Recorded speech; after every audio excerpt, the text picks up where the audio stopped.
Friday's hot topic here on Morning Kickaround. Which MLS teams have had the best roster rebuild so far? And to discuss this, we're pleased and happy to be joined by a staple of MLS coverage over a decade on Extra Time Radio and now involved in a various new projects. Very excited to welcome Soccer's own David Gass. Thank you for joining us this morning on Morning Kickaround, sir. Thank you for having me. Yeah. Go ahead, David. Sorry. No, nothing. Thanks for having me. Nothing. Oh, nothing. No, we want to get into it. I just wanted to mention Soccerwise, obviously, because incredible stuff that David and Tom Bogert are doing at Soccerwise to cover the league. And, we talked obviously about the end of Extra Time and, your connections to Extra Time. I'm sure you have feelings about that. We don't have to get into them, but it's great that you guys are filling that void with Soccerwise. So I wanted to say, as a soccer fan in America, as an MLS fan, thank you for that. Oh, I appreciate it. Also, shout out to Jordan Angeli. We do a lot of NWSL coverage as well. So we're covering the two leagues hand in hand, which, top divisions in the country. So very excited about it. Appreciate it. And thanks to everyone who's tuned in so far. Yeah, Jordan's great.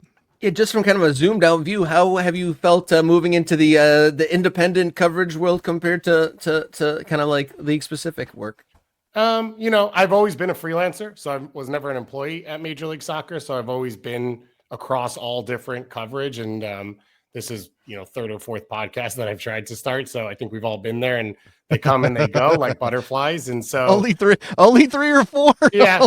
A lot of broadcasting work for me. So covering, USL and CONCACAF games and NWSL and whatever else I can get my hands on. I think all of us sort of cobble everything together. So it's been interesting. It's been fun. I think, I think a lot of fans are looking for more coverage and more content around the teams that they love and the things they're passionate about. And so I hope we can be a platform for that. And I know for me, it's just been really exciting to sort of help build some community. I think there's been, of course, over time, and the pandemic doesn't help, and Twitter falling apart, which was such a key part of the American soccer experience, doesn't help. And so for us, we've tried to build things like our Discord community and all of that, just to have people be able to talk about the things they love and are passionate about. So it's been really fun so far. And it's a grind, as I'm sure you both know, just putting everything together and putting Band-Aids over things as the plane is in the air. But I've really enjoyed it.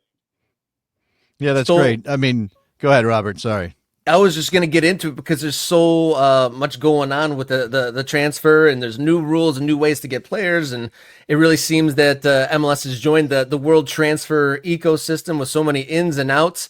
But just, big question or the hot topic, rather, which team would you say, off the cuff? I know Atlanta's, made headlines with the record spend and whatnot, but who do you think has had the best offseason so far? I think that's one of those where it's like some teams, you make the right move and it feels big. Atlanta's the obvious one of they've been able to sort of wholesale change a lot, and to bring back a legend is such a big deal. To bring back a legend in a place where he could still be competitive. We've seen Carlos Vela come back. We've seen Joseph Martinez move around Major League Soccer. We've seen even like Alejandro Bedoya re-signing with Philadelphia. It's great. But the idea is Miguel Almiron could be the best player in Major League Soccer that's not named Lionel Messi this season. And that's very rare. It's one of those things where as the league grows, I think we'll see more of. My hope is it'll become homegrown players, right? American and Canadian players going overseas, playing at high levels, and then coming back to finish their careers. But Miguel Almiron is kind of a weird trailblazer in all of this. And so I can feel the excitement from Atlanta fans. I think it's well-deserved. It's one of the special soccer markets. So they've had a big one. Charlotte has been really entertaining as well. I just recorded a season preview with Seth McComer, who works for the Blazing Musket up in New England, which is one of the best, I think, covering soccer in North America. 14 moves. So they had 13 returning players, and they made 14 moves in this offseason. I think you'd call that a rebuild. Yeah, there's a couple of teams that look like they're kind of in rebuild, reboot, something. I mean, Dallas stands out for me. Chicago. You have a handle, obviously Chicago with Berhalter stepping in. I put this shirt on today for a specific reason, because I do think, you can look at the big money moves, both outgoing and incoming in a place like Atlanta, Austin, and what they've done.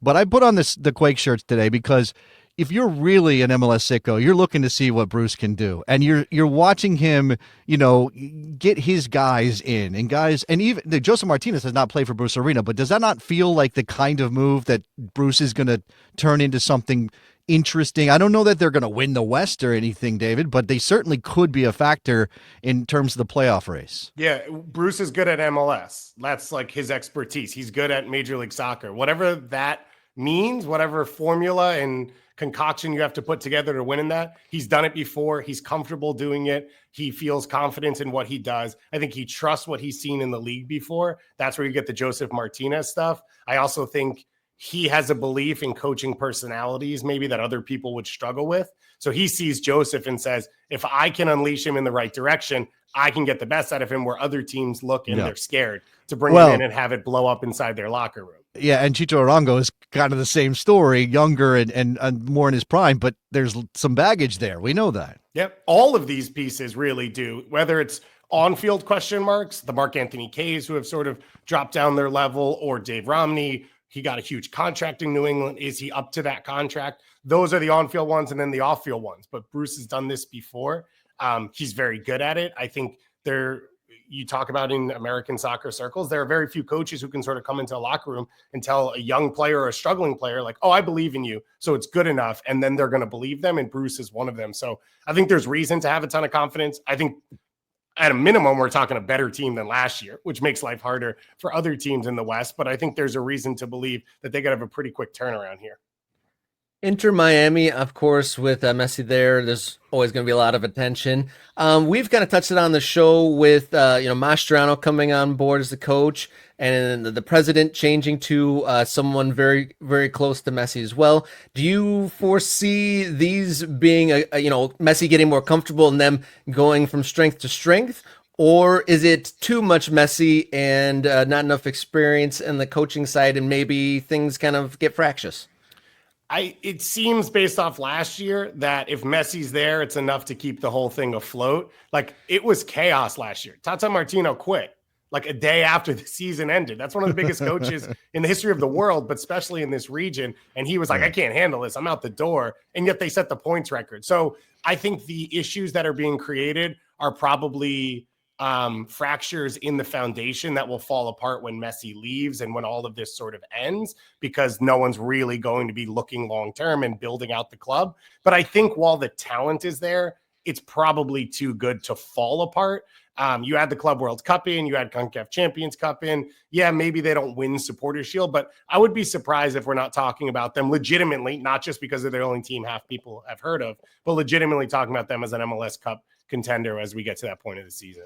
Could this be like a Denver Broncos with Peyton Manning sort of year? Like, this is the year, like, because after this, it could be bleak for a while. Yeah, I think that's what they've built towards. And one of the new rules that came out yesterday is them and the Seattle Sounders, it turns out, are allowed to pull money forward from the next 2 years as long as they pay it back in 2 years.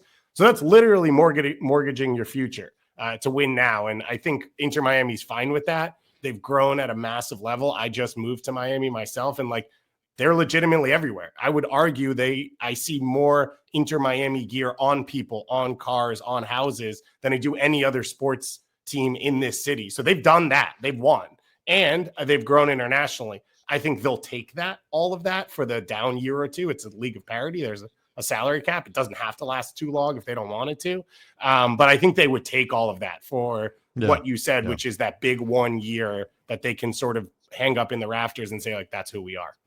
Oh, yeah. I mean, I traveled internationally this summer. I go to Puerto Rico all the time because my wife is from there. There are Inter Miami and Messi shirts everywhere, even in non-soccer places. Michigan, too. It's a thing.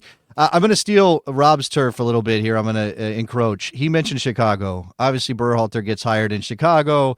There are lots of people in American soccer fans who have hard feelings towards Greg Berhalter, but this seems like a very smart move for Chicago. And the Neymar nonsense aside, what do you make of the build that they're trying to do for a team that I desperately, despite not being a Chicago guy, want to be relevant in Major League Soccer?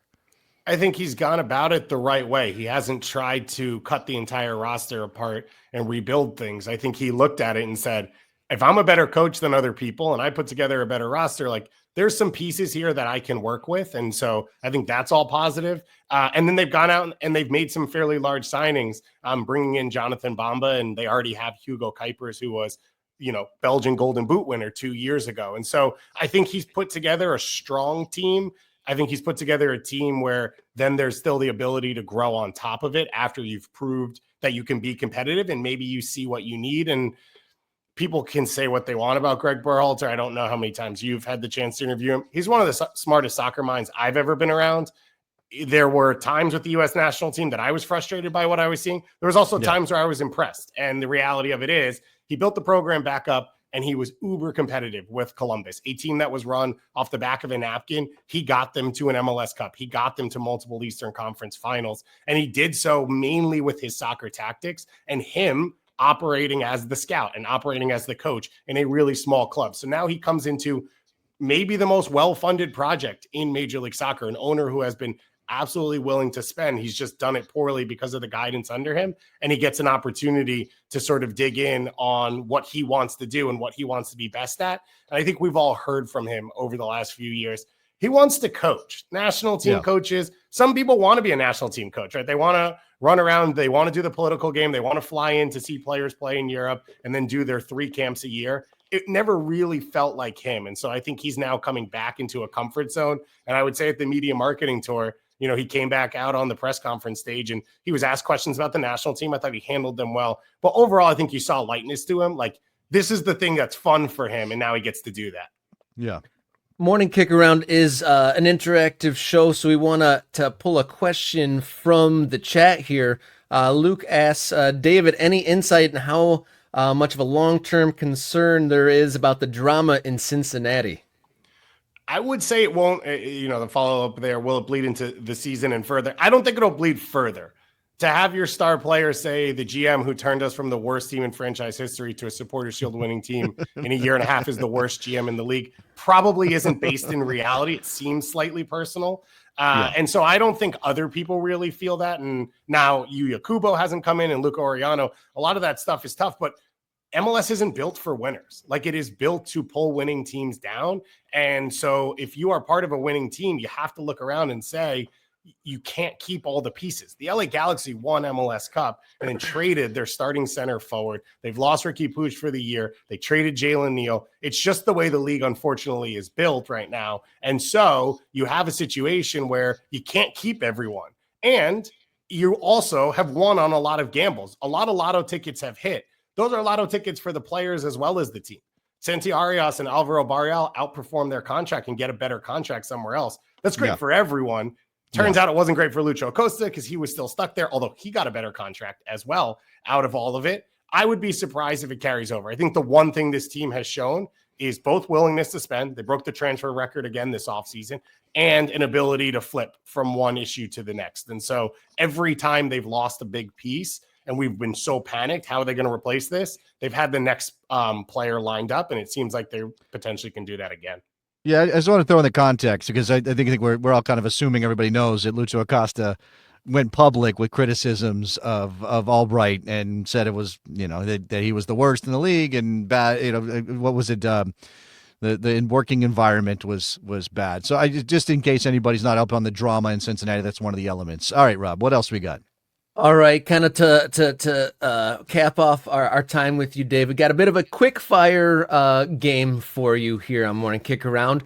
I kind of want a one-word synopsis of who's had the best roster rebuild so far. So we're calling this game Better, Worse, or Meh for roster rebuild. So are we doing 30 teams? That's what I got, or 29. I guess San Diego's new. You can't really put them in this category. But are we doing all the teams? No. I did think of that. Thankfully, I did do enough prep to not put 30 teams. So I picked out 6 teams from both conferences. Is that fair? Okay. All right, let's go. Yeah, let's go. All right, we'll start in the East. Better, worse, or meh? Charlotte.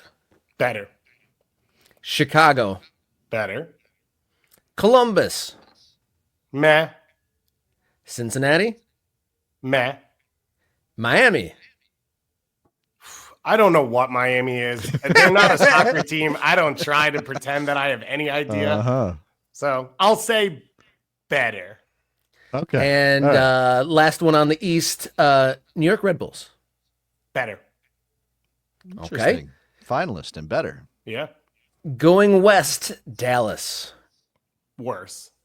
From a bad team. They were bad and they're worse now. Yeah. They've From worse punted. to I don't know worse. what this is. Dallas could be a whole show. We don't have time, but go ahead. Well, this is part of the problem of like someone walks to you and says, we'll give you $12 million for your $6 million asset. You can't say no, Right. but then you're stuck. And I think Dallas is kind of stuck right now, and we'll see how they get out of it. Houston. Worse. Kansas City. Better. Obviously. Seattle. Better. LAFC. Better. Ooh, okay. And MLS Cup champs, LA Galaxy to round it off. Worse. Yeah. But Yeah. not bad.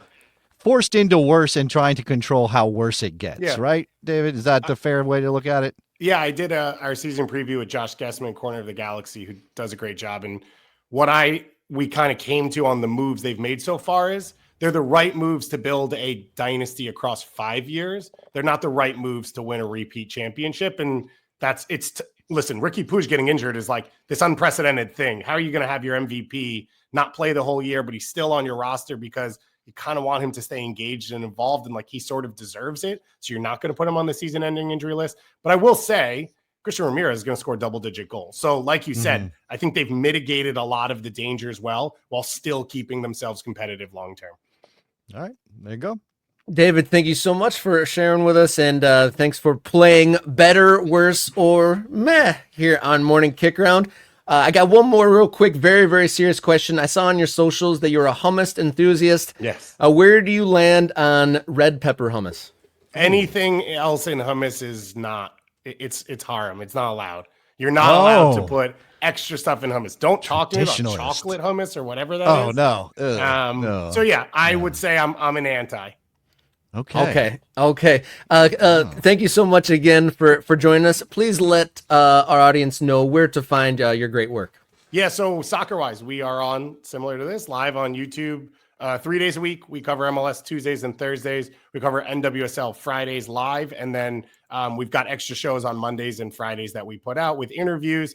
We've got our season previews for MLS coming out. That's going to be like, because there are 700 teams, a whole lot of content that you can get both on our YouTube page, or you can download it as a podcast anywhere you find it. So Soccerwise HQ on any socials, and join us. Awesome stuff, Mr. Guest. Thank you so much for joining us today. While you're doing that, and while you're here, subscribe to Morning Kick Around. We are working our way towards 1,000 subscribers. If you've already done so, thank you. And then if you haven't, be the next to subscribe to Morning Kick Around. Follow us on socials at mkickaround, or feel free to donate. Ko-fi.com/morningkick.